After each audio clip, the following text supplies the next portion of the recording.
Alright, y'all, I just wanted to give you a quick rundown on my homemade bottle insulators I made for my upcoming hike. It's supposed to be pretty cold. I'm kind of worried, not worried, but you know, the bottles will freeze and it's a bitch when the lids get all frozen together and everything else. So, I made these.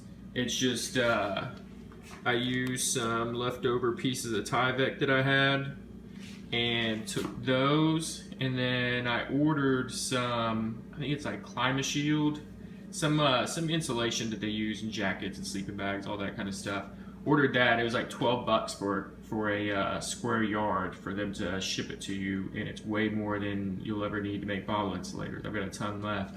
But anyways, took it, cut up some pieces, and basically made these guys with it. And basically what it is 2 layers of Tyvek with the insulation in the middle in there.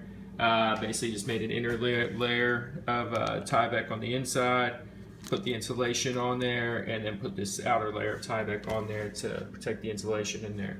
And all I used was just packing tape, just clear packing tape, and just taped up all the seams. It seems like it worked pretty good.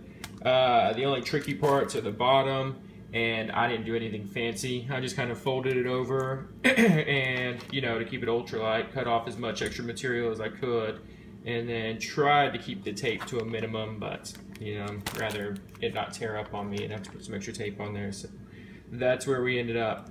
And then on the top, the other trick on the top that I learned is take the top. Usually your inner layer will be a little bit longer than your outer side, just because the insulation's in there. You can just fold that extra material over, just fold it over in half right there.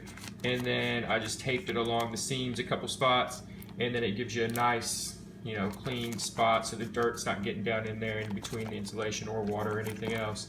To get down into the insulation protects it a little bit more, and then you've got the inside to protect it from the bottle and any condensation or anything. So I haven't used them outside yet. I did stick one in the freezer. I stuck this guy in the sleeve and then put another Nalgene with no sleeve, you know, same amount of water. Stuck them both in the freezer last night, forgot about them, woke up this morning, and the one that had been there overnight was a solid block of ice.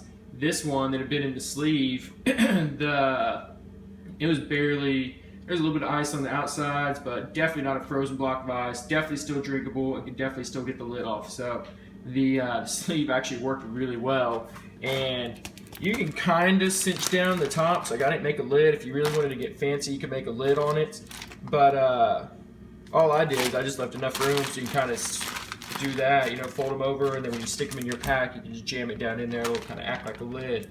But in the freezer, I wasn't even able to do that because I didn't put anything on top of it. I just pretty much folded it over the best I could, then left it open, and it still worked. Still worked flawlessly. So we'll see. A couple weeks from now, it's supposed to be cold as can be in the Smokies, so they'll probably get a good run for their money, and we'll see if they hold up for 2 weeks of hiking. That'll be the other question. So I don't know. Maybe I'll give you an update on the way out if it's really worth it. If not, it's still, I mean, this thing's like $12 more than you could ever make, and they seem to work better than the ones I've seen, you know, that you can buy from the stores or online. So you just try to make some. Over and out.